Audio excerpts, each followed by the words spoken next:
Olá, meu irmão, minha irmã, meu amigo, minha amiga, seja bem-vindo ao canal Desperta e Resplandece. Estamos aqui dando continuidade à leitura do livro Amor, o Caminho para a Vitória, de Kenneth Reagan.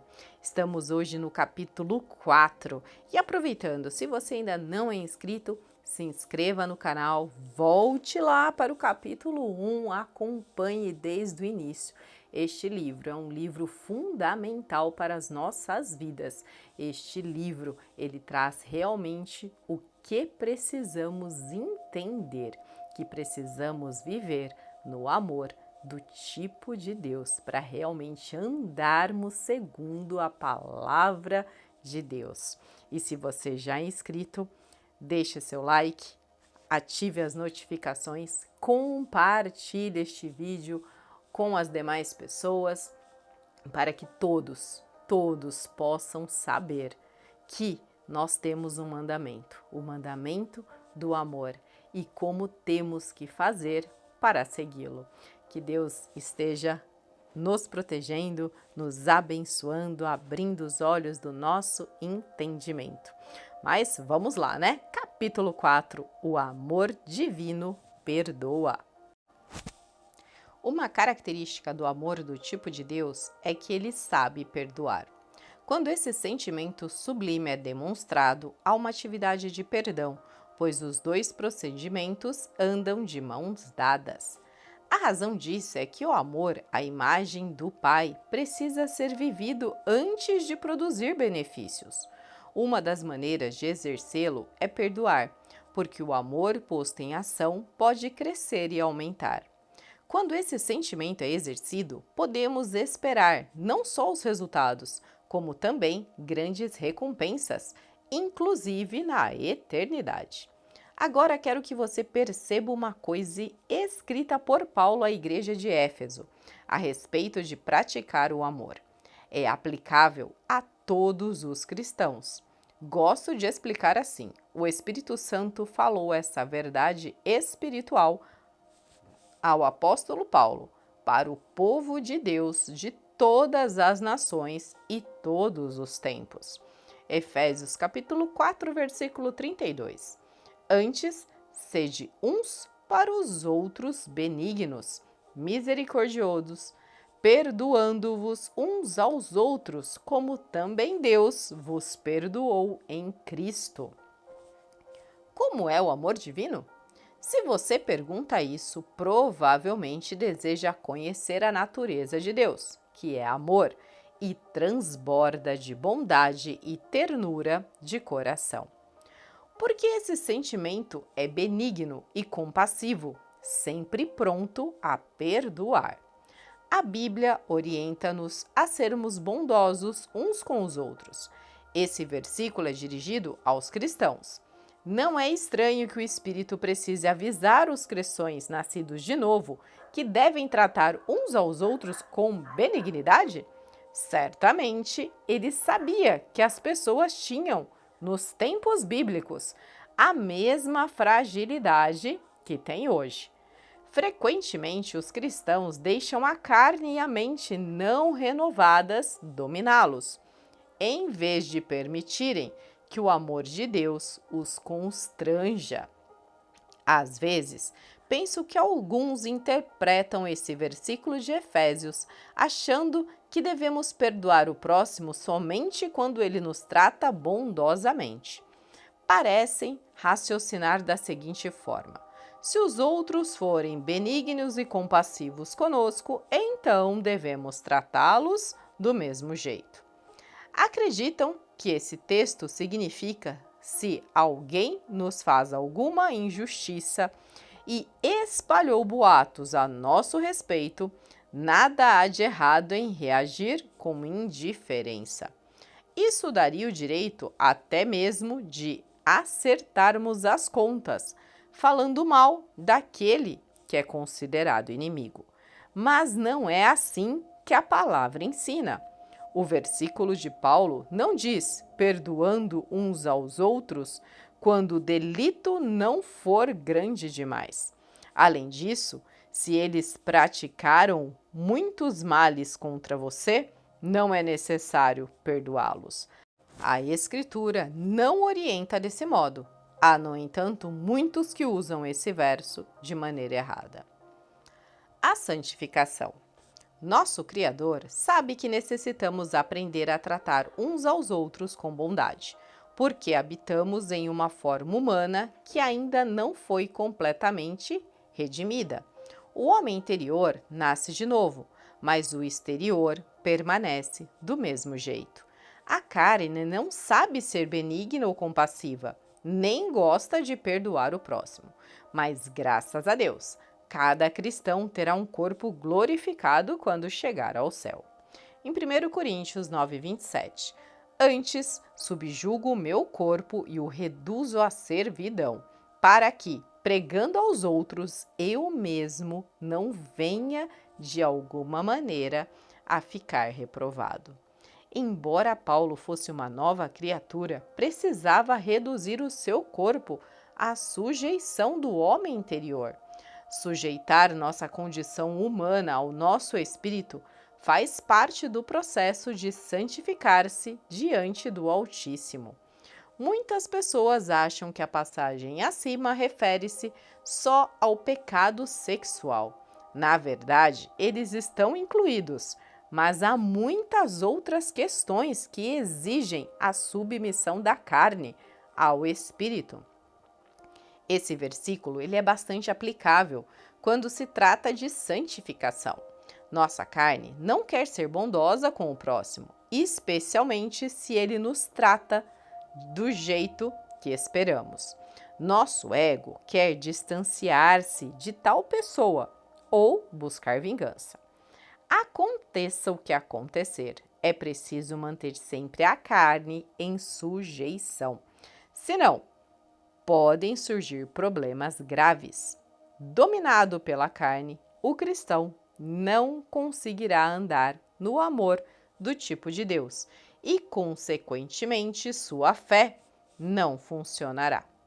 Aprender a andar em amor e a manter-se sob o controle do Espírito resultará na santificação, até chegar o dia em que for levado ao céu. O indivíduo continuará tendo aquela velha natureza, que não foi convertida, e precisará lidar com ela. O Senhor não lidará com a natureza material que temos. Ele já operou no seu espírito. Agora você precisa fazer algo a respeito do seu corpo e da sua mente. Esta é sua responsabilidade cristã.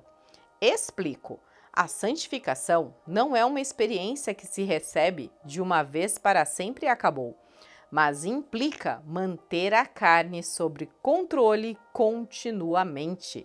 Ela envolve um estilo de vida, de renovar a mente e praticar amor fraternal uns com os outros. Muitos cristãos deixam que o ego os domine e governe. Depois ainda querem saber por que não têm recebido o melhor do Altíssimo. No entanto, será impossível andar em verdadeiro amor se o cristão permitir que a carne prevaleça. Se, pois, obedecermos à Bíblia, teremos de deixar o homem interior predominar, e só assim poderemos ser uns para com os outros benignos e misericordiosos. O ser interior tem essa qualidade por causa do amor de Deus, mas teremos ainda de praticar o perdão uns com os outros, da mesma maneira que Ele nos perdoou por meio do sacrifício de Cristo. Na posição de cristão, devemos revestir-nos de Cristo para fortalecer o nosso exterior com a nova criatura. Isso não acontece automaticamente. Romanos capítulo 13, versículo 14. Mas revesti-vos do Senhor Jesus Cristo, e não tenhais cuidado da carne em suas concupiscências. Somente à medida que não atendemos à carne, conseguiremos perdoar uns aos outros, assim como em Jesus, o Senhor, nos perdoou. O amor do tipo de Deus perdoa e esquece. como poderemos perdoar assim como o Pai perdoa? Ora, a Bíblia diz que Ele é amor, e esse amor tem sido derramado em nosso coração ou espírito pelo Consolador. Que tipo de sentimento é esse? É o afeto natural e humano? Não. Trata-se do amor divino, e uma característica sua é a facilidade de perdoar. Examinemos a palavra para ver como o Onipotente exerce o perdão. Uma vantagem do seu amor é que, ao perdoar, ele esquece a iniquidade cometida. Ao nos arrependermos e pedirmos que o Senhor nos perdoe, Ele apaga os nossos pecados e não se lembra mais deles. Isaías capítulo 43, versículo 25. Eu mesmo, sou o que apaga as tuas transgressões por amor de mim, e dos teus pecados não me lembro. Na nova aliança, Deus nos diz novamente como perdoa, em Hebreus capítulo 8, versículo 12. Pois, para com as suas iniquidades usarei de misericórdia, e dos seus pecados jamais me lembrarei. Como o Senhor perdoa? Esses textos nos ensinam que se pedimos perdão, Ele jamais se lembra dos nossos pecados. Esse versículo não diz: vou sempre contar a todos tudo quanto você já fez e vou lembrar-lhe de seus pecados todas as vezes que eu pensar neles. Você pode imaginar tal coisa? Como ficaríamos se sempre que orássemos, o Altíssimo fizesse-nos recordar de tudo quanto já fizemos no passado? Por certo, não teríamos mais fé.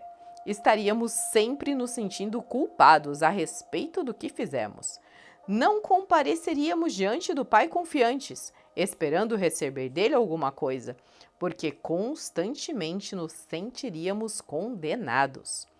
Você deve ficar muito contente, porque o Altíssimo perdoa e se esquece.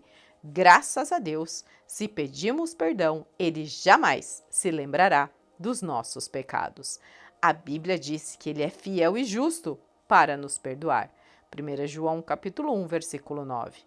Às vezes, os cônjuges têm a tendência de lembrarem uns aos outros os seus erros cometidos cada vez que acontece alguma coisa. Se continuarem assim, não haverá jeito de perseverarem num bom relacionamento. Não somente isso, mas o fato de frequentemente trazerem à memória o que fizeram de ruim no passado prejudicará suas orações e tornará a fé sem valor. Em 1 Pedro capítulo 3, versículo 7.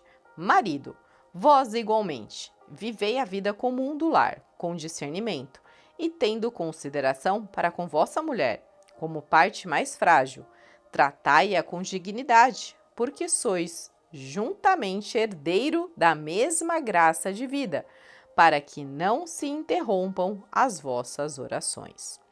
Esse versículo nos mostra que prejudica as orações. O Pai Celestial quer que oremos sem empecilhos. Se os cônjuges não se perdoam, se tiverem má vontade um para com o outro, sua saúde será danificada e suas orações serão prejudicadas. A fé não funcionará. O marido e a mulher precisam perdoar, assim como Deus perdoa. Devem, por exemplo, saber dizer um ao outro: querida, perdoa-me, errei, fui brusco com você. A inclemência, deixar de perdoar, e a má vontade estorvarão a sua vida de oração.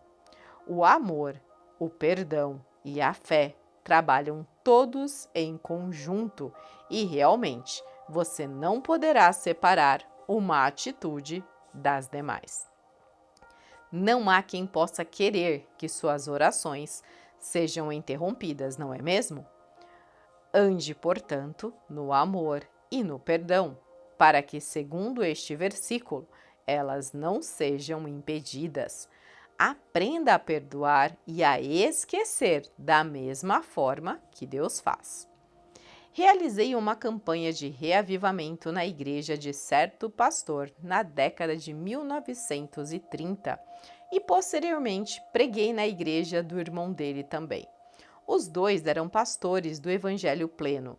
Um deles, o mais velho, tinha um caráter muito melhor que o mais jovem e era realmente um pregador excelente em todos os aspectos. A pregação dele superava em muito a do mais jovem.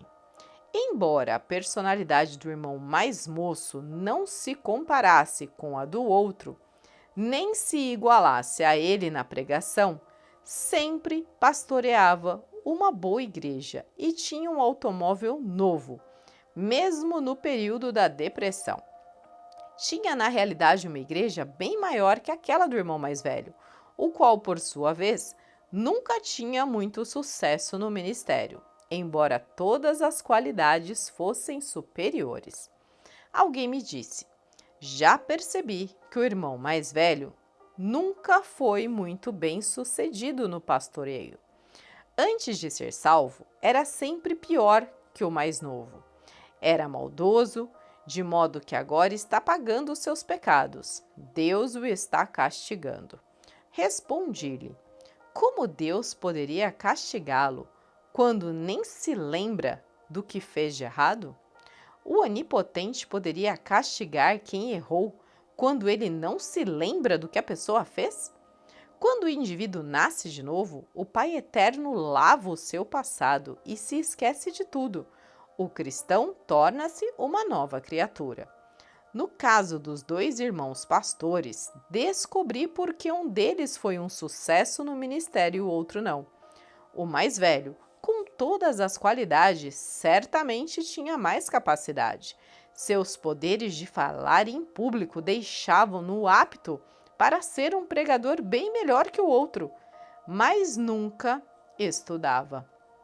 Minha esposa e eu fomos hospedados na casa pastoral do primogênito, e ele estava sempre andando de um lado para o outro, conversando e contando piadas. Não eram anedotas imorais, só que contá-las ocupava todo o tempo dele. Então, mesmo subindo no púlpito, não tinha assunto a não ser as piadas. Só de vez em quando levava a pregação mais a sério e assim demonstrava sua capacidade como pregador. O outro irmão, no entanto, estava constantemente estudando. Sei disso porque realizei uma campanha evangelista na igreja dele e vou dizer, estava sempre em seu escritório, estudando intensamente a Bíblia e seus comentários. Não costumava ser muito visto, porque ficava ocupado preparando-se, e depois, em outras ocasiões, passando por ali. Eu lhe fazia visitas, e ele estava sempre com a Bíblia e seus livros só pesquisando. Por isso, teve tanto sucesso no ministério. Não era questão de um deles estar sendo castigado por causa do seu passado, pois quando Deus perdoa, ele esquece. E é assim que ele quer que aprendemos a fazer. Portanto, quem andar dessa forma de amor poderá também perdoar desse jeito, porque o amor e o perdão caminham sempre de mãos dadas. Deus olha o coração. Dirigi uma campanha de evangelização em determinada igreja e parecia que os cultos eram geralmente complicados. Depois de uns 10 dias de atividade, era como se nada tivesse acontecido. Certa noite, porém, o Espírito Santo operou de modo notável. Uma pessoa na congregação ficou cheia do Espírito, de modo tão dinâmico e sobrenatural, que, como resultado, houve acontecimentos maravilhosos. Em pé, lá no púlpito, falei comigo. Esse é o ponto mais importante dessa série de cultos. E realmente foi. Daquela noite em diante, as reuniões foram totalmente transformadas de maneira tremenda. Quando cheguei à casa, porém, não consegui dormir. E vou contar-lhe o que me tirou o sono. Poucos dias antes dessa campanha, fui passear de automóvel por uma rua dessa grande cidade e vi aquele irmão que foi tão maravilhosamente usado no culto. Notei quando ele desceu pela rua e entrou em um determinado lugar que era de má fama. Assim, depois daquele culto, não consegui dormir e só via o homem entrar naquele local. Essa imagem afetou minhas ideias até eu não conseguir pensar em outra coisa. Por isso, à 00:30, sentei-me na cama e disse: Tudo bem, Senhor, vamos ver do que se trata. Como tu pudeste ter usado aquele elemento? Eu mesmo o flagrei entrando no salão de bilhar. Como tu usastes? Continuei. Tu sabes que existe uns santos homens de Deus naquela igreja que vivem retamente por uns 50 ou 60 anos. Por que não usaste um deles? Como se houvesse alguém em pé naquele quarto, o soberano respondeu claramente: Não se pode julgar pelas aparências. Sem dúvida, você viu aquele indivíduo entrar ali, mas depois desceu a rua de carro. E a parte que você não testemunhou é que o homem, uma vez lá dentro, caiu em si e disse: Como vim parar aqui? Senhor meu Deus, perdoa-me os meus pecados. Ele então retrocedeu e saiu de lá.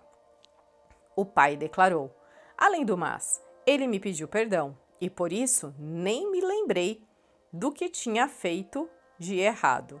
Assim, ele estava tanto à minha disposição quanto uma pessoa que tinha vivido na retidão durante 60 anos.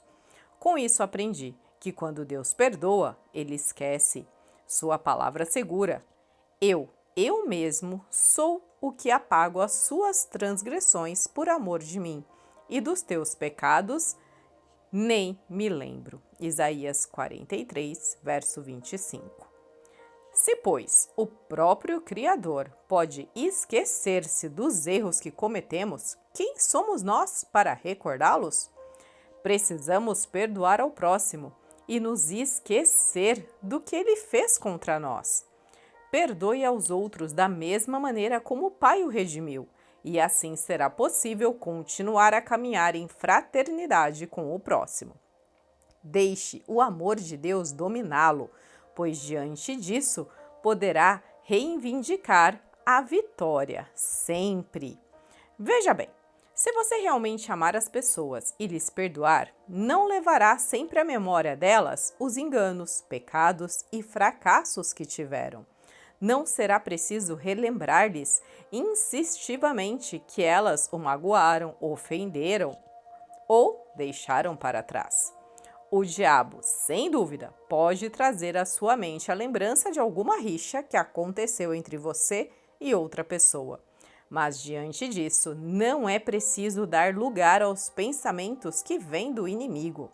No caso de o erro ter sido da sua parte e de você ter confessado a Deus com arrependimento, ele já o perdoou.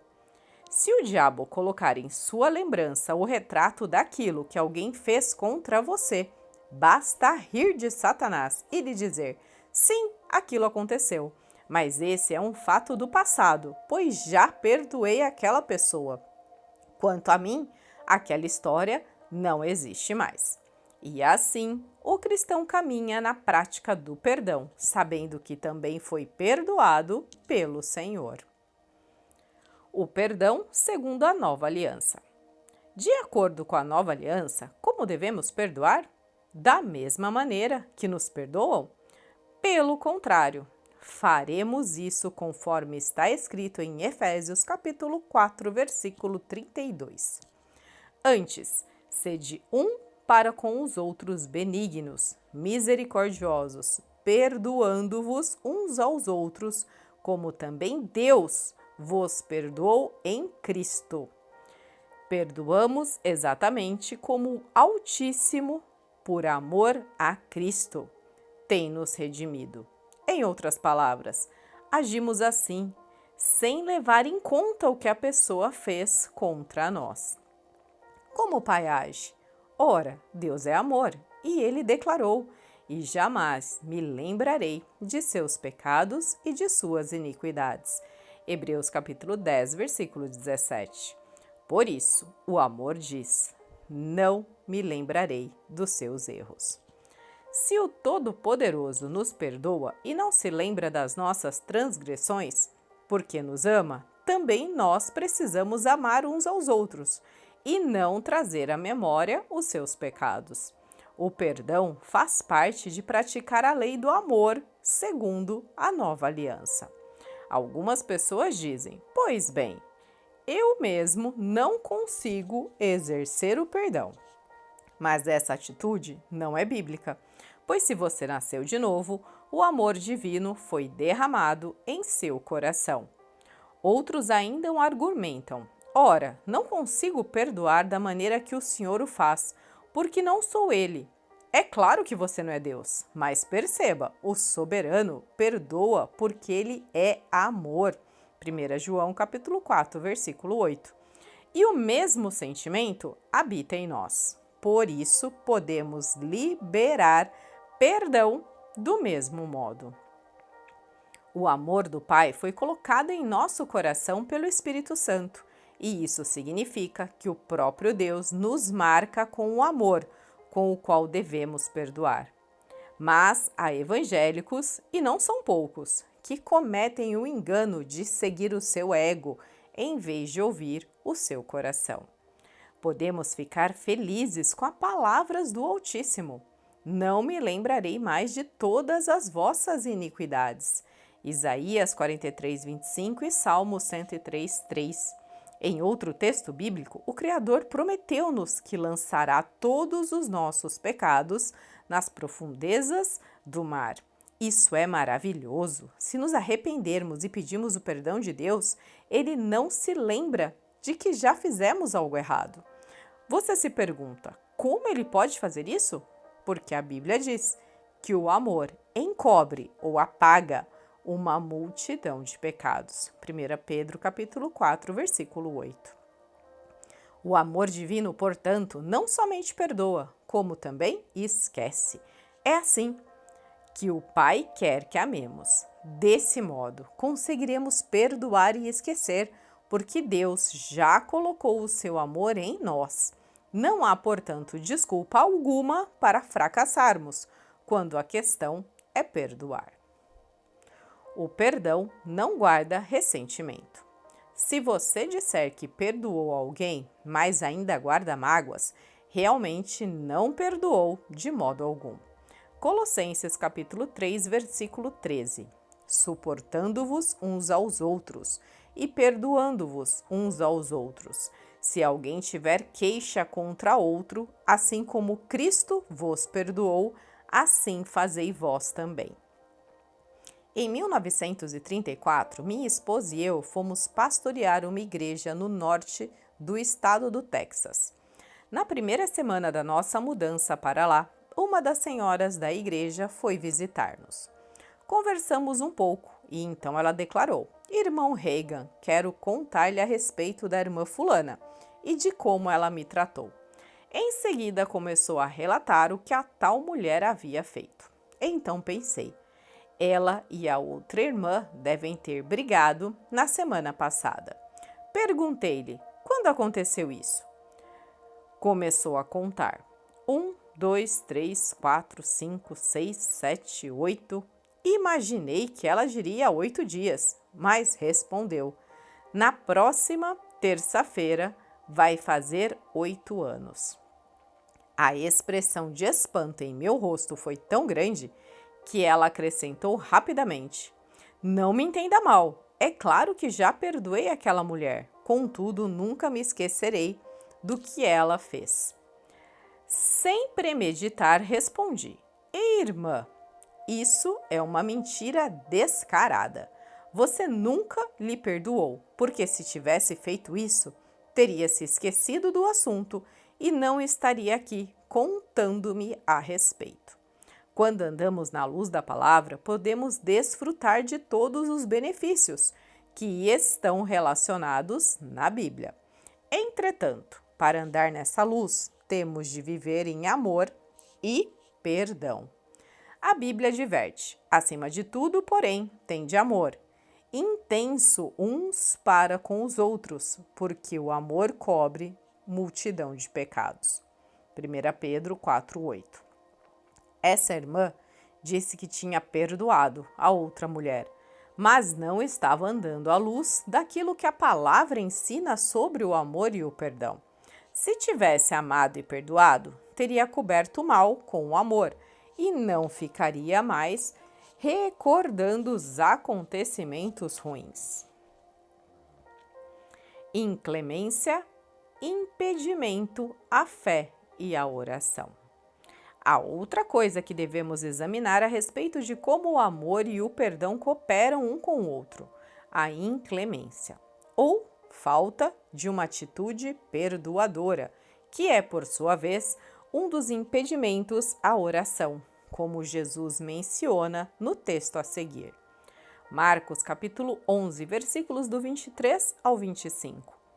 Porque em verdade vos digo que qualquer que disser a este monte, erga-te e lança-te no mar, e não duvidar em seu coração, mas crer que se fará aquilo que diz, tudo o que disser lhe será feito. Por isso vos digo que tudo o que pedirdes orando, crede que o recebereis, e tê-los-ei. E quando estiverdes orando, perdoai, se tendes alguma coisa contra alguém, para que o vosso Pai, que estás no céu, vos perdoe as vossas ofensas. É comum as pessoas tirarem esse versículo do contexto e tentarem forçá-lo a dizer o que não dizem. Mesmo assim, ainda pensam que desse modo eles vão funcionar. Na verdade, existem condições prévias para que este texto das Escrituras haja em nossa vida. Você já notou que muitas das promessas que Deus dependem de cumprimentos de tais condições?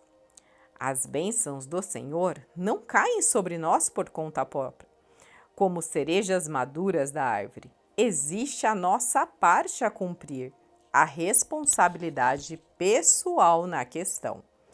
Quando Jesus nos diz, no trecho bíblico lido, que receberemos a resposta aos nossos pedidos, costumamos ficar alegres e emocionados com aquela verdade. E assim deve ser. Mas você sabia que não foi só isso que o Mestre declarou a respeito da oração atendida? Há o texto de Marcos 11, capítulos 23 e 24, por exemplo, que não esgota o assunto da fé. Além dele, o versículo de Gálatas, que segue adiante, a Bíblia também tem algo mais para dizer sobre isso. Em Gálatas 5, versículo 6, porque em Cristo Jesus, nem a circuncisão, nem a incircuncisão tem valor algum, mas a fé que atua pelo amor. Você não conseguirá, portanto, fazer a sua fé agir a seu favor caso não esteja exercitando o amor e o perdão. Não importa o número de confissões bíblicas que faça, sua fé não funcionará sem o amor do tipo de Deus. A pessoa pode fazer todas as declarações que quiser, mas não irão atuar em seu favor se existir falta de perdão. Ela poderá levantar-se todas as manhãs e revisar a sua lista de oração a ser feita, repeti-las ao meio-dia e até mesmo levantar-se à meia-noite para novas repetições. Ainda assim, sua fé não terá qualquer efeito, a não ser por meio da prática do amor.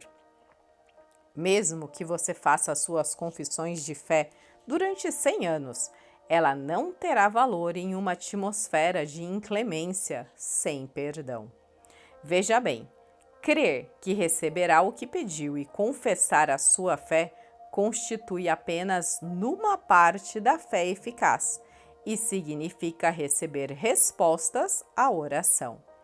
A pura verdade é que o registro de Marcos, capítulo 11, versículos 23 e 24, não funcionará sem o que diz o seguinte texto: E quando estiverdes orando, perdoai, se tendes alguma coisa contra alguém, para que o vosso Pai que estás no céu vos perdoe as vossas ofensas. Porque este trecho do Evangelho também é necessário para demonstrar que a fé não terá valor sem o amor que sabe perdoar. Note que o versículo 25 começa com o vocábulo e, uma conjunção. Ele junta aquilo que Jesus acabou de pronunciar com o que ele está para ensinar. Cristo havia acabado de dizer em Marcos 11:24, por isso vos digo que tudo o que pedirdes orando, e Jesus está falando acerca da oração. E ele explica como se pode tornar a fé eficiente. No versículo seguinte, o mestre acrescenta: e, quando estiverdes orando, perdoai, se tendes alguma coisa contra alguém, para que o vosso Pai, que estás no céu, vos perdoe as vossas ofensas. Ao orar, perdoe. Por que Jesus disse aquilo? Ora, Cristo sabe que se formos inclementes, nossas orações não terão resultados. A fé opera somente mediante ao amor. Esse sentimento é perdoador, porque Deus é amor e Ele perdoa. Ora, se o Senhor tivesse dito apenas, quando estiverdes orando, recebereis o que pedirdes, tudo estaria pronto para nós. Entretanto, o Mestre não parou aí. Ele advertiu que quando estivermos orando, nós temos de fazer algo. Precisamos perdoar. Se tivermos alguma coisa contra alguém, essa atitude é imprescindível. A oração e a fé não funcionam quando o indivíduo mostra dureza demais com o próximo. E essa postura tem deixado muita gente prejudicada quanto à sua fé e vida de oração. Você consegue perceber esse fato? Na vida de oração, a fé não funcionará se a pessoa não perdoar.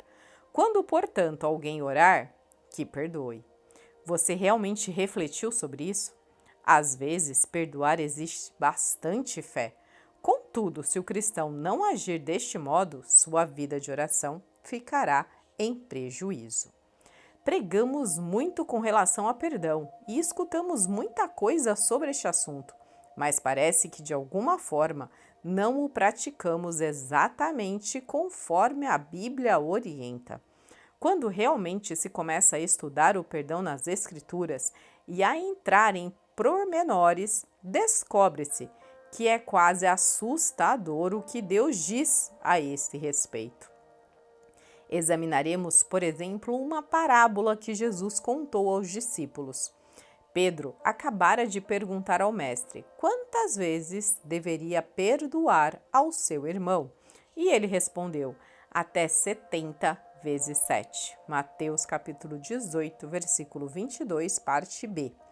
Então, para ilustrar esta lição, Cristo contou aos discípulos a parábola que se segue. Em Mateus capítulo 18, versículos do 23 ao 35. Por isso, o reino dos céus pode comparar-se a um certo rei que quis fazer contas com os seus servos. E começando a fazer contas, foi-lhe apresentado o que lhe devia 10.000 talentos. E não tendo ele como pagar, o seu senhor mandou que ele e sua mulher e os filhos fossem vendidos, com tudo quanto tinha, para que a dívida fosse paga. Então aquele servo, prostrando-se, o reverenciava, dizendo: Senhor, se generoso para comigo, e tudo te pagarei. Então o senhor daquele servo, movido de íntima compaixão, soltou-o e perdoou-lhe a dívida. Saindo, porém, aquele servo, encontrou um dos seus conservos, que lhe devia 100 dinheiros, e lançando mão dele, sufocava-o, dizendo: Paga-me o que deves. Então o seu companheiro, prostrando-se aos seus pés, rogava-lhe, dizendo: Se generoso para comigo, e tudo te pagarei. Ele, porém, não quis, antes foi encerrá-lo na prisão, até que pagasse a dívida. Vendo, pois, os seus conservos o que acontecia, contristaram-se muito e foram declarar ao seu senhor tudo o que se passara. Então o seu senhor, chamando-o à sua presença, disse-lhe: Servo malvado, perdoei-te toda aquela dívida, porque me suplicaste. Não devias tu igualmente ter compaixão do seu companheiro, como eu também tive misericórdia de ti?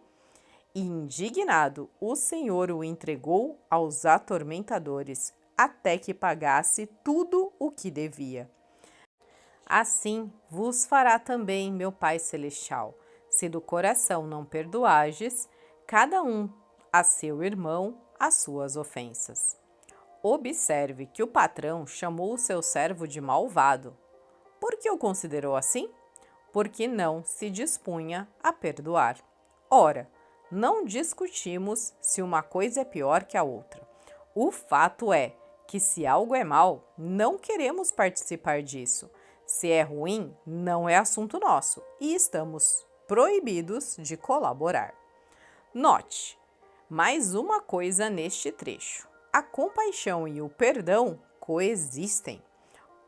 O versículo 33 diz: Não devias tu igualmente ter compaixão do seu companheiro, como eu também tive misericórdia de ti?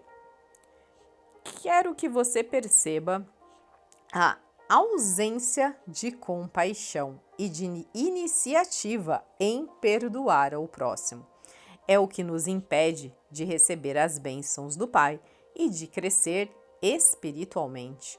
A falta de perdão nos impedirá de sermos o que e quem Ele deseja que sejamos. Deus afirma claramente que repudia a inclemência. Assim vos fará também meu Pai Celestial, se do coração não perdoardes, cada um a seu irmão as suas ofensas. Pois bem, por certo, não queremos ser considerados malvados. Jesus julgou assim aquele servo, só porque não queria perdoar. Vamos, portanto, de todo o coração ter uma atitude perdoadora com cada pessoa que tenha feito algum mal. Sei pela minha experiência de mais de 50 anos no ministério e de ter falado com milhares de pessoas individualmente no decurso desses anos que a inclemência é a razão principal para os cristãos deixarem de receber a cura. Procure ler os 4 evangelhos e pesquisar as escrituras por conta própria. Escreva por extenso todos os versículos que Jesus já mencionou a respeito da fé. Dessa maneira, descobrirá que a inclemência é o empecilho específico à fé e à oração, conforme Jesus explicou em Marcos capítulo 11, dos versículos 23 ao 25. A Bíblia não diz que não existam outros impedimentos, mas certamente demonstra que a dureza de coração diante do próximo é o impedimento principal à fé e à oração atendida. As pessoas têm muitas ideias confusas quanto às coisas espirituais, especialmente quando se trata do amor e do perdão. Muitos cristãos, por exemplo, sabem que é pecado manter ressentimento contra alguém. No entanto, parecem achar que poderão passar sem ser notados se mantiverem uma mágoa pequena ou só um pouco de amargura. Alguns pensam, pois bem, só um pouco de ressentimento no coração contra alguém não causará prejuízos. Mas pense bem a respeito, segundo o ensino de Jesus. Quando estiverdes orando, perdoai, se tendes alguma coisa contra alguém. A expressão ter algo contra significa qualquer tipo de mágoa ou má vontade, contra quem quer que seja. Isso inclui um ressentimento pequeno, mediano ou grande, qualquer coisa mesmo, contra outra pessoa. Afinal de contas, segundo a Bíblia, são as raposinhas que estragam as videiras. Muitas vezes, não são as coisas grandes da vida dos cristãos que arruinam a sua caminhada diante de Deus, mas os muito pecados mínimos, sem arrependimento, os quais devastam a sua fé. Às vezes são os pecadinhos despercebidos que estorvam o funcionamento da fé e não permitem o ouvir das orações. Em outras, são os ressentimentos pequenos contra o próximo, coisinhas sem importâncias, conforme se imagina, que não permitem a súplica ser ouvida nas alturas. Esteja sempre disposto a se arrepender e a crer. Certa vez uma senhora fez-me determinada pergunta. Irmão Reagan, não existe família nesta igreja que tenha sido tão fiel quanto a minha. Porém, nunca houve uma só dos meus familiares que tenha recebido uma cura. A família do meu marido, no entanto, é bem menos zelosa na fé, mas eles sempre são curados das enfermidades. Por que isso acontece? Respondi: não sei por que alguém recebe cura e outra não. Só posso saber quando o Senhor me revela a causa. Mas uma coisa eu sei: se as pessoas obtiverem resultados ao longo de um período, é porque têm andado em harmonia com a palavra de Deus. Falei em seguida: sem conhecer a família do seu marido, eu diria que costumam sempre receber a bênção da cura. Eles têm duas características notáveis. Primeiro, estão continuamente dispostos a arrepender-se e perdoar. Você entende que o arrependimento e a fé coexistem?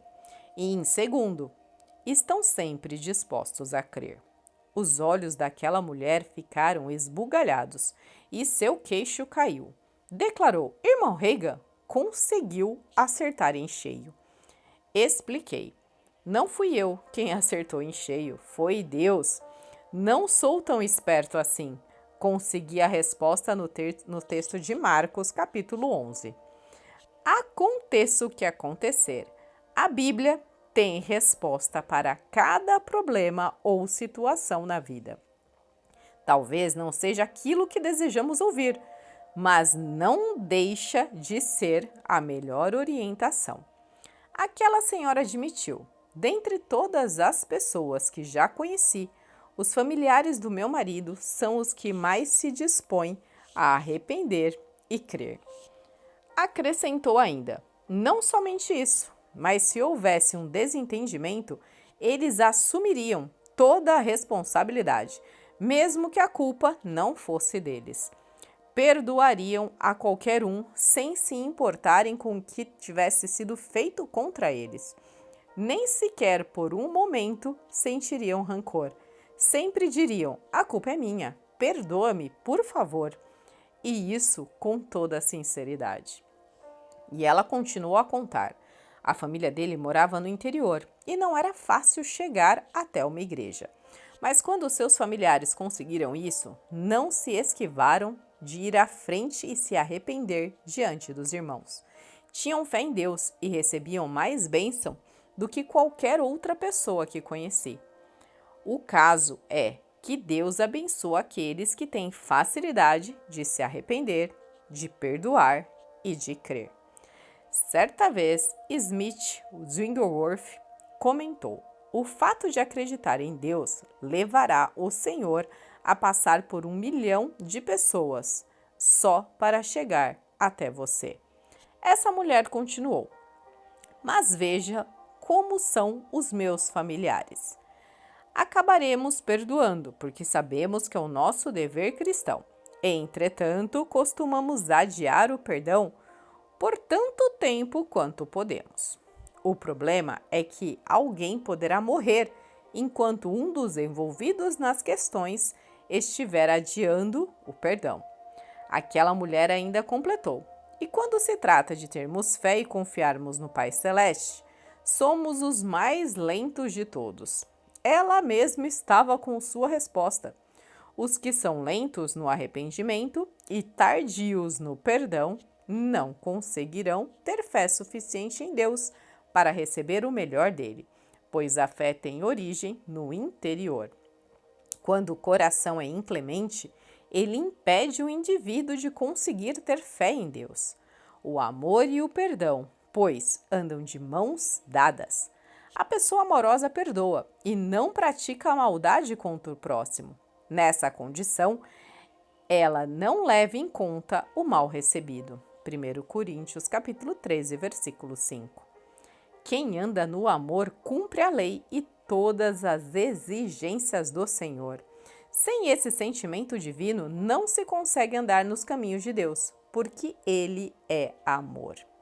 Embora todas as bênçãos do Altíssimo já tenham sido providenciadas mediante Jesus Cristo, não há maneira alguma de ter fé para receber as bênçãos do Pai se não tiver um comportamento perdoador.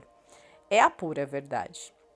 Não importa quão espiritual a pessoa seja ou quantos dons do Espírito operem por intermédio dela, há certas qualificações que ela precisa possuir antes de poder desfrutar do melhor que Deus almeja lhe oferecer.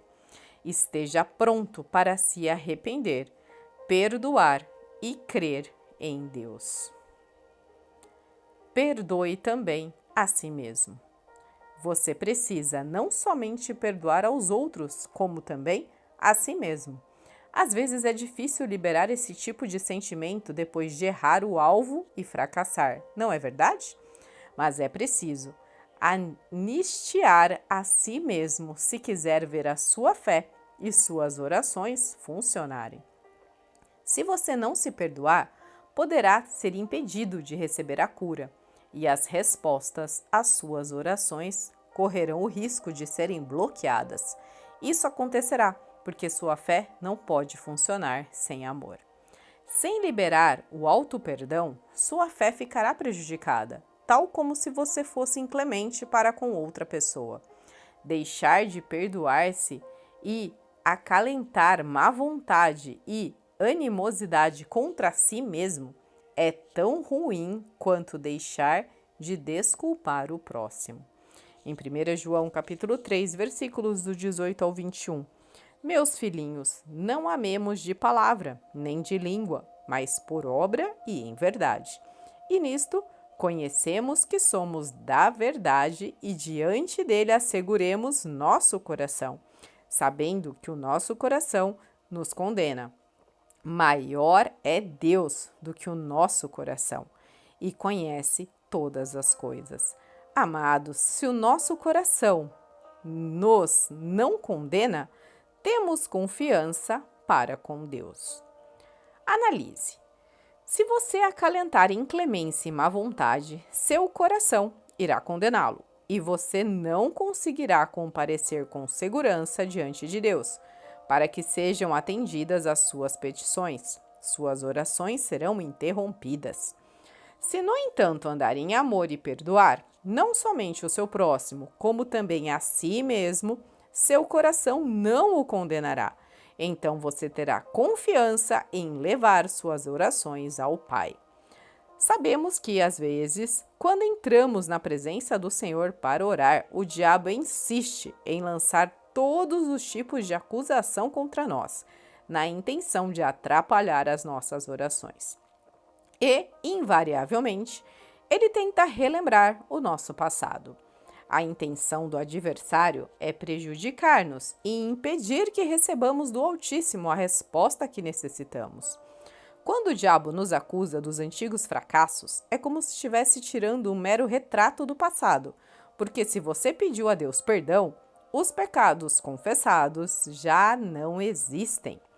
Deus assegurou-nos que Ele apagou todas as nossas iniquidades. Sendo assim, aquelas transgressões não existem mais. Isaías capítulo 43, versículos 25 e 26. Eu mesmo, sou o que apago as suas transgressões. Por amor de mim e dos teus pecados não me lembro. Desperta-me a memória. Entretanto, juntos em juízo, apresentai as tuas razões, para que possa justificar-te. Quero que note uma coisa neste versículo bíblico.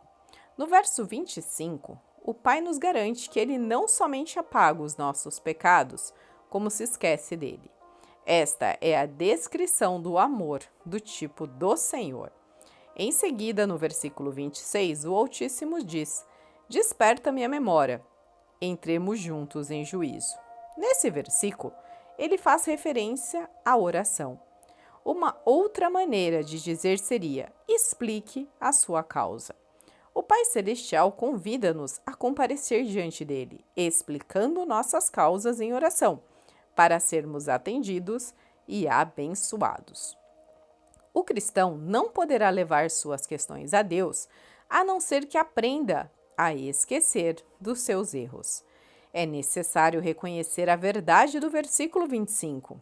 Eu mesmo sou o que apago as suas transgressões. Sem esse reconhecimento, não será possível apresentar sua causa e as petições ao Senhor.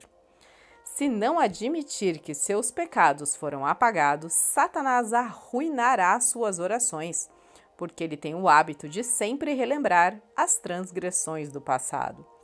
Talvez alguém perdoe muito bem aos outros, mas condene a si mesmo e pense coisas tais como: sou um fracasso total, fiz da minha vida uma grande bagunça e agi de modo tolo em tudo. Lembre-se de uma coisa que Saul disse: pequei, eis que tenho procedido como louco e errado excessivamente. 1 Samuel 26, versículo 21. Todos nós transgredimos a lei e ficamos fora da vontade do Senhor em uma ou outra ocasião. Entretanto, devemos perdoar a nós mesmos a fim de conseguirmos vencer com Deus. Não podemos ter sucesso se nosso passado continuar sendo um peso esmagador para nós. Enquanto o cristão permitir ao diabo continuar repetindo o seu pecado, o adversário tirará proveito de tudo. Quando alguém fica sempre preocupado com o passado, sua fé torna-se inoperante. E enquanto estiver sem confiança na própria fé, suas orações serão prejudicadas. Quero que você note outra coisa dita no versículo 25. Deus garante que apagou nossas transgressões por amor a nós? Não, ele anulou os nossos pecados por amor dele. Por quê? Para que nos possa abençoar. O Senhor apaga-os a fim de nos ajudar e de demonstrar sua grande misericórdia e amor por nós. Sendo assim, certamente somos nós que recebemos todos os benefícios. Depois de reconhecer que suas transgressões foram apagadas, poderá fazer o que diz a Bíblia em Isaías 43, versículo 26. Só assim poderá apresentar com eficácia sua causa ao Pai. Isso é possível porque você aprendeu a esquecer as culpas. Algumas pessoas precisam deixar Deus saber que elas anistiaram a si mesmo.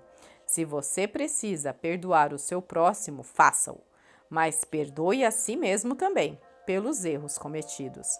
A partir de então, esqueça as suas faltas. O amor apaga. Se você não esquecer os seus enganos e fracasso, mostrará que nunca se perdoou. Realizei uma campanha de evangelização em uma cidade muito grande. Impus as mãos várias vezes sobre determinado homem. Era um executivo e membro da igreja que me convidara para fazer a campanha.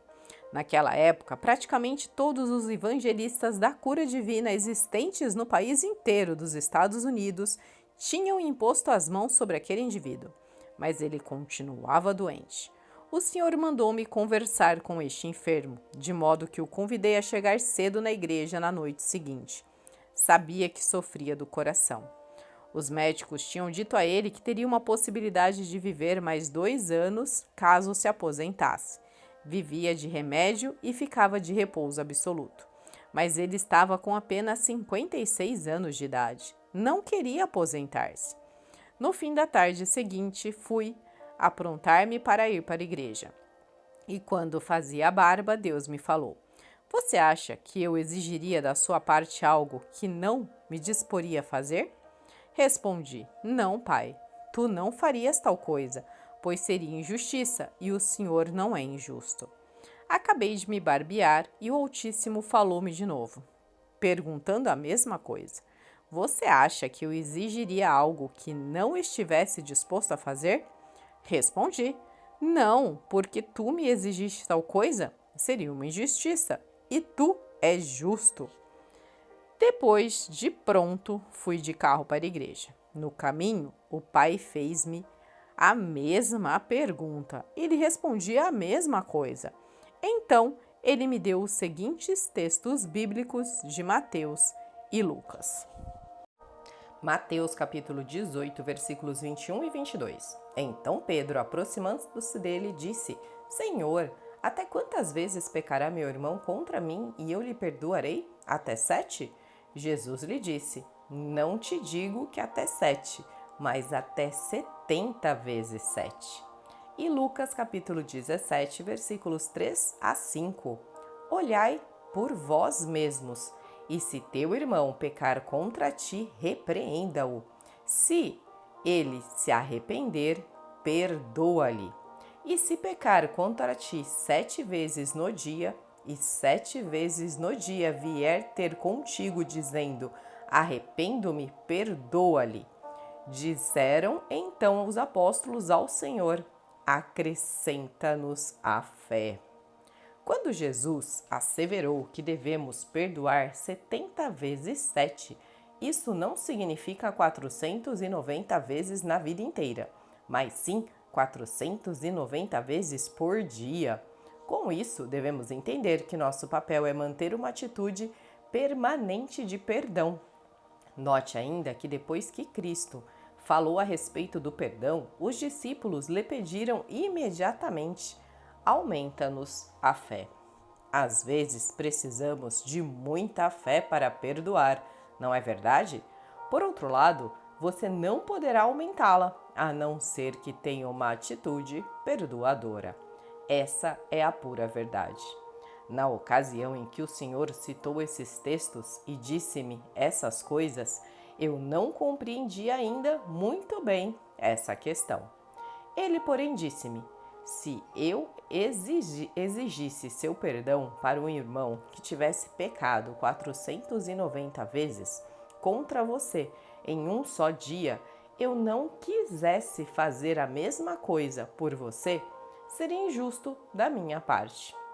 Mesmo assim, fiquei sem saber por que o Senhor me disse aquilo, mas de qualquer maneira, fui para a igreja em tempo para conversar com aquele doente antes de começar o culto. Tão logo comecei a dialogar com ele e entendi exatamente por que o pai me dissera aquelas coisas. O homem contou-me: sofro do coração e meus rins estão falhando. Os médicos falaram-me que se eu vendesse minha firma e ficasse de repouso absoluto com bastante medicação, talvez vivesse mais 2 anos. Por outro lado, eles ainda me avisaram que, se eu continuar com o meu modo de vida, poderei cair morto a qualquer momento. Então o executivo acrescentou: há 35 anos sou membro de uma igreja do Evangelho Pleno. Irmão Reagan, vou dizer-lhe uma coisa com toda a franqueza. Sei que você nos ensina a ter fé, mas todas as vezes que eu vou à frente para ser sarado, imagino que Deus não poderá me curar. Por que ele não vai curá-lo? Perguntei. Ora, porque tenho falhado e perdido o rumo das coisas às vezes. Pequei mesmo. Perguntei a ele: mesmo sabendo que não poderia ter cometido um pecado grande demais que o Senhor não pudesse perdoar, qual pecado tão pavoroso o irmão cometeu? Assaltou um banco ou matou alguém? Não, não. Insisti. Pois bem, qual pecado terrível você cometeu? Ele explicou: pelo que eu saiba, não realizei transgressões sérias. Já sondei meu coração quanto a isso. Sou o proprietário de uma empresa e consegui bons lucros com ela. Sempre paguei meus dízimos e ajudei a custear missões. Mas poderia ter feito contribuições financeiras bem maiores. Poderia ter orado muito mais. Cometi pecados de omissão. Muitos cristãos fixam-se apenas nos pecados cometidos, sem levar em conta que, segundo a Bíblia, também há pecados de omissão. Estes incluem o fato de deixar de praticar a beneficência quando temos a capacidade de fazê-lo. A palavra declara: aquele, pois, que sabe fazer o bem e não o faz, comete pecado. Tiago 4,17. Comecei a contar ao homem de negócios aquilo que o pai me dissera e concluí: você acha que o Senhor exigiria da sua parte alguma coisa que ele próprio também não estaria disposto a fazer? Não, o Altíssimo não agiria assim. Mostrei-lhe ainda o trecho bíblico pelos quais o Pai havia me falado em Mateus e Lucas, e em seguida falei com ele acerca do texto de Tiago, capítulo 5, versículos 14 e 15. Está alguém entre vós doente? Chame os presbíteros da igreja e orem sobre ele, ungindo-o com azeite em nome do Senhor. E a oração da fé salvará o doente, e o Senhor o levantará. E se houver cometido pecados, ser-lhe-ão perdoados. Note que a Bíblia não diz se houver cometido um pecado no singular. Diz se houver cometido pecados no plural. O texto esclarece ainda: ser-lhe-ão perdoados. Não diz talvez, mas assegura que seus pecados serão perdoados. Expliquei a ele: Deus não somente está disposto a curá-lo, como também quer perdoá-lo, até mesmo pelos pecados de omissão. O Senhor já lhe perdoou, de modo que não pode continuar acusando-se. Entretanto, sabe qual o seu problema? Não tem perdoado a si mesmo. Além disso, você já errou 490 vezes em um só dia? Não respondeu. Pois bem, então você ainda tem muitas oportunidades para falhar, declarei. Tão logo aquele indivíduo perdoou a si próprio, sua fé começou a funcionar. A dureza que mantinha contra si era um obstáculo à sua fé. Impus a mão sobre ele e orei. Assim, ele foi curado instantaneamente. Tempos depois, fui pregar naquela mesma região e um dos parentes daquele executivo contou-me: ele dirigiu uma empresa durante todos esses anos, vendeu-a por fim e se aposentou aos 75 anos. Segundo a ciência médica, aquele homem doente poderia ter morrido aos 56 anos, porque seu coração estava em péssimas condições. Ele não conseguia receber a cura antes de perdoar a si mesmo pelas suas falhas. Não é raro os cristãos ficarem atrapalhados com esse emaranhado do pecado. O que quero dizer com isso? Alguns evangélicos consideram que um pecado é realmente iníquo, ao passo que outro não é tão ruim assim. Dessa forma, acreditam que Deus lhes desculpará as transgressões pequenas, mas não perdoará as grandes. Se não tomarmos cuidado, poderemos ficar totalmente confusos a respeito do assunto. Mas o que a Bíblia declara sobre o pecado? Em 1 João, capítulo 2, versículos 1 e 2. Meus filhinhos, estas coisas vos escrevo para que não pequeis. E se alguém pecar, temos um advogado para com o Pai, Jesus Cristo, o justo. E ele é a propiciação pelos nossos pecados. E não somente pelos nossos, mas também pelos de todo o mundo. Jesus Cristo, o justo, é a propiciação por todos os nossos pecados, inclusive os de omissão. Mas aquele homem considerava estes tão terríveis que para ele o Pai não perdoaria. Achava que, por certo, Deus poderia isentar-lhe dos demais pecados, mas não deste. A Bíblia, no entanto, não concorda com isso. Em Tiago, capítulo 2, versículos 10 e 11, porque qualquer que guardar toda a lei e tropeçar em um só ponto, tornou-se culpado de todos. Porque aquele que disse, não cometerás adultério, também disse, não matarás. Se tu, pois, não cometeres adultério, mas matarás, então está feita a transgressão da lei. A Bíblia garante que quem guarda a lei inteira, mas erra em um só ponto, será transgredido em todos os demais. E o que isso significa? Se alguém cometer determinado pecado, é tão culpado como se tivesse realizado qualquer outro delito.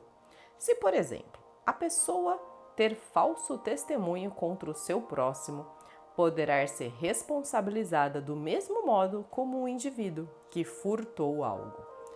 Esse ensino não coincide com o nosso pensamento, não acha? Mas é por essa razão que a palavra de Deus alerta, porque todos pecaram e destituídos estão da glória de Deus. Romanos capítulo 3, versículo 23. Alguns afirmam: pois bem, não sou tão malvado quanto fulano. É preciso lembrar, porém, que não há escala para medir as diferenças entre os pecados. Além disso, o Pai não trata os seres humanos com favoritismo. Talvez uma pessoa não tenha cometido o mesmo erro da outra, mas o pecado permanece da mesma forma. Realmente, nossa tendência é jogar a culpa em nosso próximo. É como se considerássemos que ele é muito mau e nós não tão ruins assim. Mas o fato é que todos temos pecado e estamos afastados da glória de Deus. Todos violaram a lei, mesmo que seja em algum pequeno aspecto. Não existe entre nós quem tenha de se vangloriar. Graças a Deus, pela sua misericórdia e pelo seu perdão. Se alguém disser que o texto bíblico de Tiago, capítulo 2, versículo 10, não é verdade, que arranque a Bíblia aquela página. Se, porém, a pessoa começar a fazer isso, acabará com tudo, antes de perceber o que aconteceu. É como o exemplo da menina que foi à igreja e depois do culto encontrou o pastor que estava em pé à saída do templo, apertando as mãos dos membros, e a menina estava com uma revista da escola dominical e as capas da sua Bíblia debaixo do braço. O pastor deu-lhe a mão e então olhou para as capas vazias da Bíblia. Pensava que tivessem desgrudando as páginas. Ele lhe disse: querida, sua Bíblia não tem nada além das capas? Você perdeu todas as páginas? E a menina respondeu: não as perdi. Contudo, cada vez que você nos contava que alguma coisa da Bíblia não era para o nosso tempo, eu arrancava a página. Agora só sobraram as capas e hoje já vou jogá-las no lixo. Isso ilustra a pura verdade a respeito da maneira como certos pastores pregam. Mas veja bem, a palavra de Deus é para todos nós que vivemos hoje. O Senhor Jesus Cristo já pagou o preço de cada um dos nossos pecados, grandes e pequenos, seja como for que os consideramos. Para se ter uma vida de comunhão com Deus, é preciso perdoar a si mesmo por todos os erros cometidos. Existe alguém entre vós que nunca tenha falhado? Quem conhece uma pessoa assim? Alguns dizem: pois bem, eu acredito que é possível viver acima do pecado. Eu também, mas não conheço um mortal que tenha conseguido isso até agora. Todos nós ainda estamos esforçando-nos nesse sentido. A única pessoa perfeita que conheço é Jesus, e ele foi crucificado por causa disso. Outros dizem, porém: vá adiante e peque tudo quanto quiser, porque Deus irá perdoar você. Tenho minhas dúvidas quanto ao novo nascimento daqueles que falam assim, pois quem é salvo passa por uma transformação. Por ter recebido em seu coração o amor do Pai, o cristão sincero não tem o desejo de pecar. Enquanto você estiver andando em amor, não estará inclinado a falhar deliberadamente. Mas cada passo fora dessa conduta facilitará o pecado. Muitas vezes transgredimos por não andarmos em amor, e o pior disso é que nem sequer nos damos conta do perigo. Por exemplo, não temos reconhecido devidamente que perdoar, sem nos esquecer da ofensa recebida, não é exercitar o amor. Pecamos se continuamos ressentindo-nos das falhas dos outros e também dos nossos erros. Como você deve estar contente, porque temos a palavra. Não está feliz porque andamos à luz da palavra? O salmista declarou: a exposição das suas palavras dá luz e dá entendimento aos simples. Salmo número 119, verso 130. Uma vez que obtivermos a luz lançada por Deus sobre a questão do perdão, poderemos perdoar a nós mesmos e colocar o nosso passado no mar do esquecimento. Paulo teve de perdoar a si mesmo. Agora analise a seguir um exemplo na Bíblia de alguém que teve de perdoar a si mesmo. O apóstolo Paulo escreveu à igreja em Filipos as seguintes palavras. Filipenses capítulo 3, versículos do 12 ao 14.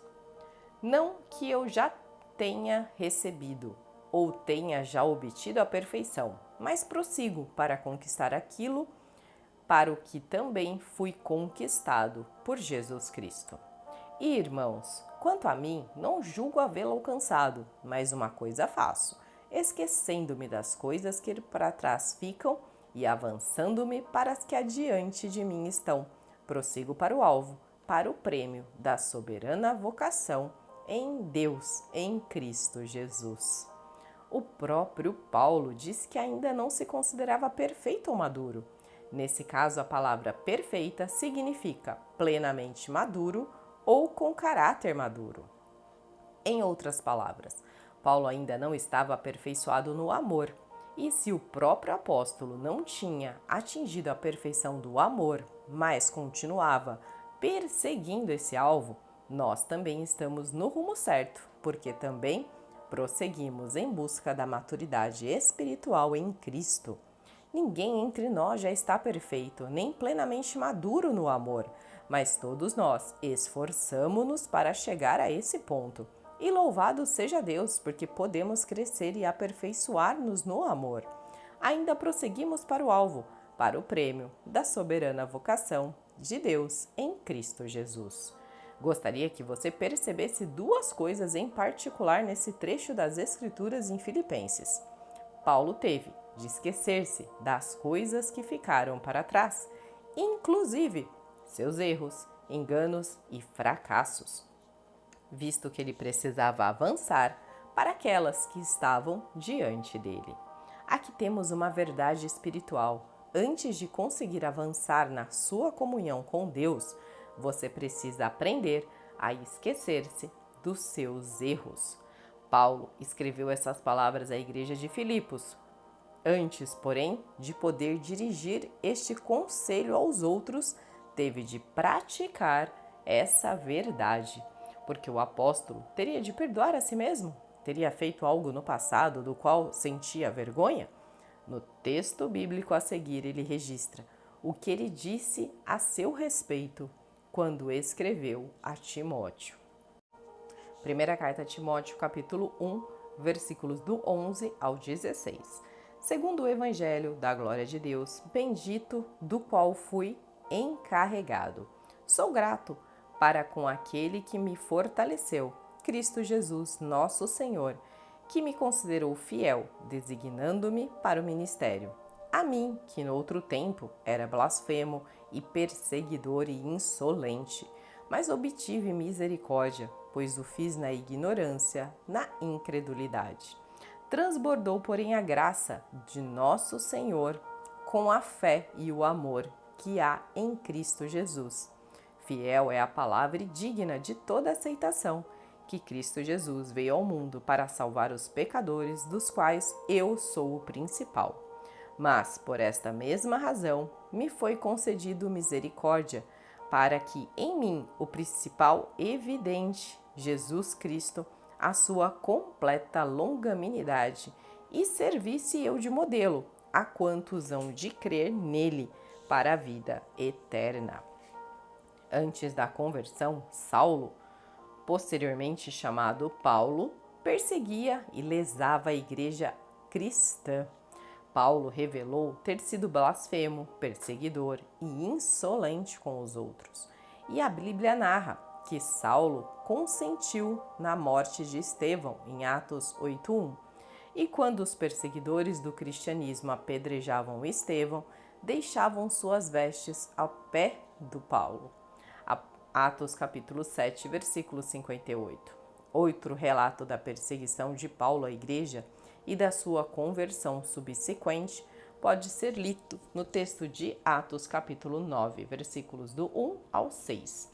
E Saulo, respirando ainda ameaças e mortes contra os discípulos do Senhor, dirigiu-se ao sumo sacerdote e pediu-lhes cartas para Damasco, para as sinagogas, a fim de que se encontrasse alguns daquela seita, quer homens, quer mulheres, os conduziria presos a Jerusalém.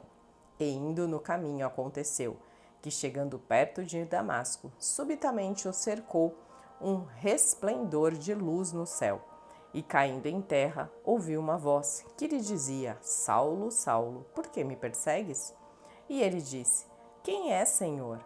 E disse o Senhor: Eu sou Jesus, a quem tu persegues. Duro é para ti recalcitar contra os aguilhões.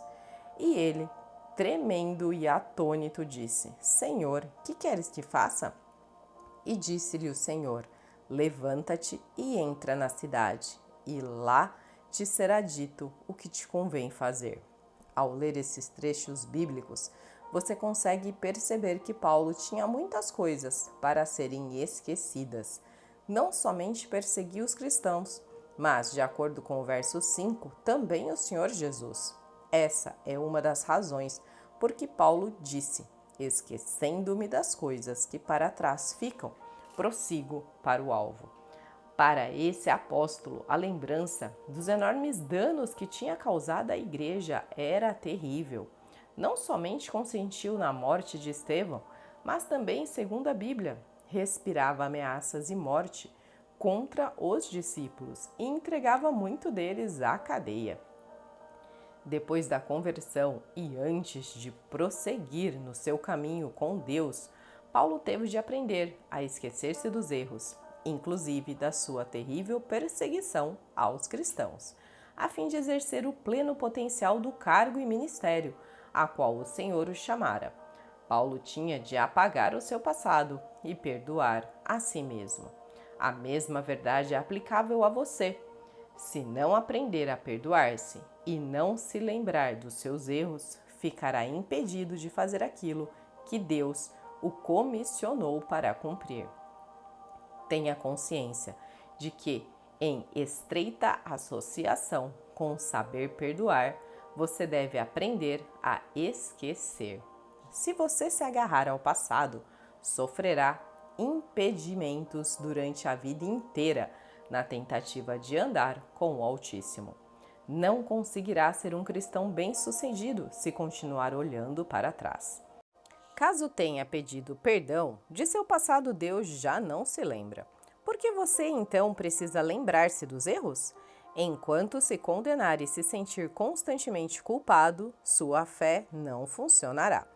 É claro que todos nos arrependemos quando fazemos algo fora da vontade do Pai. Ninguém que está realmente andando com Deus deseja contrariar a sua lei. No entanto, continuamos sendo humanos e realmente erramos de vez em quando. Mas é justamente por isso que precisamos de um Salvador, o Senhor Jesus. Examinemos outro ensinamento que João deixou em sua epístola, em 1 João, capítulo 4, versículos do 7 ao 12. Amados, amemo-nos uns aos outros, porque o amor procede de Deus, e todo aquele que ama é nascido de Deus e conhece a Deus. Aquele que não ama não conhece a Deus, pois Deus é amor. Nisto se manifestou o amor de Deus em nós, em haver Deus enviado o seu Filho unigênito ao mundo, para vivermos por meio dele. Nisto consiste o amor, não que em nós tenhamos amado a Deus, mas que ele nos amou e enviou o seu Filho como propiciação pelos nossos pecados. Amados, se Deus de tal maneira nos amou, devemos nós também amar uns aos outros. Ninguém jamais viu a Deus. Se amarmos uns aos outros, Deus permanecerá em nós e o seu amor em nós aperfeiçoado. Veja especialmente o versículo 10. Nisto consiste o amor, não em que nós tenhamos amado a Deus, mas que Ele nos amou e enviou o seu Filho como propiciação pelos nossos pecados. Deus fez de Jesus a propiciação ou expiação pelas nossas transgressões. É por isso que, conforme assegura a Bíblia, que confessemos os nossos pecados. Ele é fiel e justo para nos perdoar os pecados e nos justificar de toda a injustiça. 1 João 1:9. Isso não foi escrito aos incrédulos, mas João estava escrevendo aos cristãos. Tal apóstolo diz: Meus filhinhos, estas coisas vos escrevo, para que não pequeis. 1 João capítulo 2, versículo 1, parte A. O Altíssimo não quer que seus filhos pequem. Entretanto, analisemos também o que o restante do versículo declara. E se alguém pecar, temos um advogado para com o Pai, Jesus Cristo, o justo. Se realmente errarmos e pecarmos, sabemos que temos um advogado junto a Deus, Jesus Cristo, o justo. Já houve quem chegasse até mim e julgasse. Se ensinar assim as pessoas, irá dar-lhes desculpas para pecarem. Sempre respondo: não precisam de desculpas nem de autorização para tal, pois já pecarão bastante, mesmo sem esse ensinamento. Podemos alegrar-nos porque Deus nos deu um defensor com Ele e porque Ele é Jesus Cristo, o justo, e é Ele quem pleiteia toda a nossa causa diante de Deus, o justo juiz. O versículo seguinte poderá levar-nos a exclamar de júbilo, em 1 João capítulo 2, versículo 2. E ele, Jesus, é a propiciação pelos nossos pecados, e não somente pelos nossos, mas também pelos de todo o mundo. Note que a Bíblia faz uma diferenciação entre os pecados dos cristãos e os do mundo inteiro. Isso porque os cristãos têm alguém que os defenda, Jesus Cristo. Assim, podem apropriar-se do texto de 1 João 1,9 e comparecer confiantemente diante do Pai com a intenção de receber o perdão. O pecador do mundo, porém, não pode fazer isso. A fim de lidar com o seu pecado, precisa primeiramente receber Jesus Cristo como Salvador. Graças a Deus, porque Jesus é a propiciação pelos nossos pecados. Digo isso para que você se perdoe, consiga a cura, caso necessite, e viva normalmente. Lembre-se, caro amigo, se é para continuar na sua comunhão com Deus e ter sucesso na vida e no ministério cristão, é preciso aprender a esquecer as falhas. Se não agir desse modo, ficará espiritualmente aleijado. Depois de um culto que dirigi no Texas, certa mulher me disse: gostaria que orasse por mim. Em prol de quê? Perguntei. Disse: não vou orar por você sem que me mostre a razão para tal.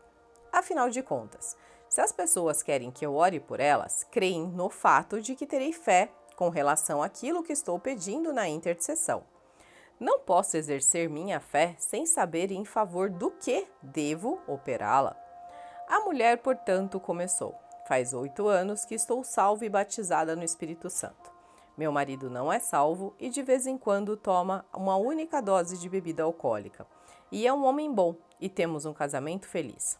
Há algum tempo, porém, ao chegar do trabalho, ele agiu como se estivesse bêbado. Eu sempre fui impaciente e antes de perceber o que estava acontecendo, perdi o controle. Fiquei furiosa e fiz algumas acusações que não deveria ter feito. Meu marido disse: olhe, não estou bêbado, estava apenas fingindo, só bebi uma dose. Pensava que seria divertido voltar para casa e fazer de conta que estava bêbado. Com isso, fiquei ainda mais furioso. Fui para o meu quarto, bati violentamente à porta e fui acalmada depois de algumas horas. Foi então que as palavras que falara começaram a voltar intensamente à minha memória. Pensei: fui eu mesma que falei assim? Então fiquei envergonhada. Meu marido nem sequer é cristão, e eu aqui, salva e cheia do Espírito Santo, perdendo as estribeiras, falando coisas erradas. Pois bem, arrependi-me e passei o restante da noite de joelhos, pedindo que Deus me perdoasse. Sou professora da escola dominical e teria de dar aula naquela manhã, ela continuou. Enquanto tomávamos o café, pedi perdão ao meu marido. Ao que ele respondeu: Você não precisa me pedir desculpas, sou eu que deveria pedir perdão, pois errei. Comentei: Irmã, você não me informou qual é o pedido de oração, só me contou um evento. Ela disse: Sei que o Pai Celeste garantiu nos dar um perdão se confessarmos nossos pecados. Entretanto, quero que peça ao Senhor um sinal, para eu saber se realmente me perdoou. Falei: Irmã, sabe o que acaba de insinuar? Que você tem mais fé no seu marido incrédulo do que no Senhor. Você acredita no seu esposo quando ele disse que pediu desculpas, mas não crê no perdão do Senhor, conforme está na sua palavra? E ela me respondeu: Isso é porque conheço bem o meu marido, sei que estava sendo sincero. Disse: Você não precisa conhecer o Pai Celeste bem melhor. Expliquei a essa irmã: É necessário inverter tudo isso, colocar a palavra de Deus em primeiro lugar e seus sentimentos em último. Suas emoções acabaram alinhando-se com aquilo que você crê, a palavra. Minha fé não está ligada aos meus sentimentos, pois não me importo com aquilo que sinto. Ela está naquilo que Deus disse. As Escrituras realmente funcionam, contudo, você precisa ser praticante da palavra antes que ela funcione a seu favor. E uma forma de fazer isso é exercer o perdão ao próximo e a si mesmo. Para que a palavra de Deus funcione em todas as áreas da nossa vida, temos de colocá-la em operação, uma vez que isso não acontece automaticamente. Em outras palavras, você precisa pô-lo em prática. Crer na palavra, praticá-la e confessá-la faz com que ela funcione em nosso favor. Mas se não estivermos dispostos a perdoar, não poderemos agir à altura das Escrituras, nem ser praticantes dela, e totalmente impossível. Aprenda, portanto, a perdoar, a fim de que possa receber o melhor do que Deus lhe oferece. Faça como Paulo, esqueça-se das coisas que para trás ficam e prossigo para o alvo, pelo prêmio da soberana vocação de Deus em Cristo Jesus. Filipenses capítulo 3, versículo 14. Amém por este capítulo e chegamos ao fim do capítulo 4. E eu desejo que realmente nós possamos analisar tudo o que ouvimos aqui hoje. O perdão, ele precisa estar em nós, tanto para com o nosso próximo como para nós mesmos. Vamos realmente esquecer de tudo que ficou para trás e seguir em frente, rumo, ao nosso prêmio da soberana vocação de Deus em Cristo Jesus. E eu te espero para o próximo capítulo. Até o nosso próximo áudio. Deus abençoe.